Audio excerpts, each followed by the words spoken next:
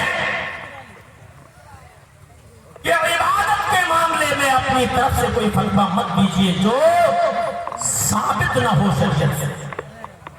اور اس لیے لکھنؤ کی سرزمین پر ہم نے اس کی مخالفت کی اور برجستہ ایک صبح میں نے ڈنڈے کی چوٹ پر اعلان کیا کہ سارے ہندوستان کے مسلمان روزہ رکھ لیں. اس ملا اور مفتی کے کہنے پر جماعت اہل حدیث کے افراد روزہ نہیں رکھیں گے کیونکہ ایسا روزہ رکھنے کا ثبوت شریعت کے اندر نہیں ہے. محمد رسول اللہ نے روزہ رکھ کر نفلی روزہ رکھ کر دعا کرنے کے ہمیں حکم نہیں دیا. اس لیے ہم روزہ نہیں رکھیں گے. دعا تو کریں گے, دعا اسی انداز میں کریں گے, ہم قنوت نازلہ پڑھیں گے, ہم اور طریقے اپنائیں گے جو شریعت سے ثابت ہے. ہم اپنی نمازوں میں قنوت نازلہ پڑھیں گے, دعا کا جو طریقہ اللہ کے نبی نے بتایا وہ کریں گے. لیکن معاف کیجئے گا اس کے لیے ہم تمہارے حکم پر شریعت کا ناجائز استعمال کریں اور جس روزے کا ثبوت بھی نہ ہو شریعت میں ہم وہ روزہ رکھیں, ہم سے نہیں ہو سکتا ہے. میرے بھائیوں, ہم تو رمضان کی 15ویں, ہم تو شعبان کی 15ویں تاریخ کا روزہ نہیں رکھتے اس لیے کہ اس روزے کا ثبوت نہیں ہے. جب ہم شعبان کی 15ویں تاریخ کو قبرستان نہیں جاتے ہیں اس لیے کہ وہاں جانے کی ساری روایتیں موضوع اور من گھڑت اور ضعیف ہیں. جب ہم نے ان کو نہیں مانا تو اس مفتی کے کہنے پر ہم کیسے روزہ رکھ لیں اور کیسے اس دن روزہ رکھ کر ہم دعائیں کریں. دعا کرنا ثابت ہے حدیث سے, لیکن دعا کا طریقہ بھی ہمیں بتایا تو جناب محمد رسول اللہ صلی اللہ علیہ وسلم نے بتایا. اب ہاتھ بھی وہاں اٹھائے جائیں گے جہاں نبی اکرم نے ہاتھ اٹھائے, اور جہاں نبی اکرم نے ہاتھ نہیں اٹھایا وہاں ہم بھی ہاتھ نہیں اٹھائیں گے. اب لوگ کہیں کہ بھائی ہاتھ اٹھانے میں حرج کیا ہے؟ تو کیا تم لیٹرین میں جاتے ہو ہاتھ اٹھاتے ہو؟ اللہ کے نبی نے فرمایا لیٹرین میں جاؤ تو دعا پڑھو اللہم انی اعوذ بک من الخبث والخبائث. اب تم کیا لیٹرین میں جا کر ہاتھ اٹھا کر کہو گے اللہم انی اعوذ بک من الخبث والخبائث؟ جب یہاں اللہ کے نبی نے ہاتھ نہیں اٹھایا تو ہم بھی ہاتھ نہیں اٹھائیں گے. جب لیٹرین سے نکلو تو اللہ کے نبی نے فرمایا پڑھو غفرانک, تو کیا ہاتھ اٹھا کے کہیں گے غفرانک؟ نہیں, یہاں نبی اکرم نے ہمیں ہاتھ اٹھانے کا حکم نہیں دیا, ہم نہیں اٹھائیں گے. اللہ کے نبی نے کہا کھانا کھانے بیٹھو تو دعا پڑھو بسم اللہ. تو کوئی آدمی ایسا جو کھانا کھائے وہ کہے بسم اللہ اس کے بعد کھانا کھائے, یا بسم اللہ علی برکت اللہ اس کے بعد کھانا کھائے.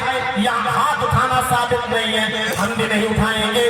اسی طریقے سے میرے بھائیوں رمضان کا چاند نظر آتا ہے تو بہت سے لوگوں کو مسجدوں میں ہم دیکھتے ہیں رمضان کا چاند دیکھ کر اپنے دونوں ہاتھ اٹھا کر دعا مانگتے ہیں. یہاں پر بھی ہاتھ اٹھانا ثابت نہیں ہے. اسی طریقے سے ہم دیکھتے ہیں کہ بہت سے لوگ اذان دینے کے بعد مؤذن وہی مائک کے سامنے کھڑا ہو جاتا ہے اور دونوں ہاتھ اٹھا کے دعا مانگنے لگتا ہے اللہم رب هذه الدعوة التامة والصلاة القائمة.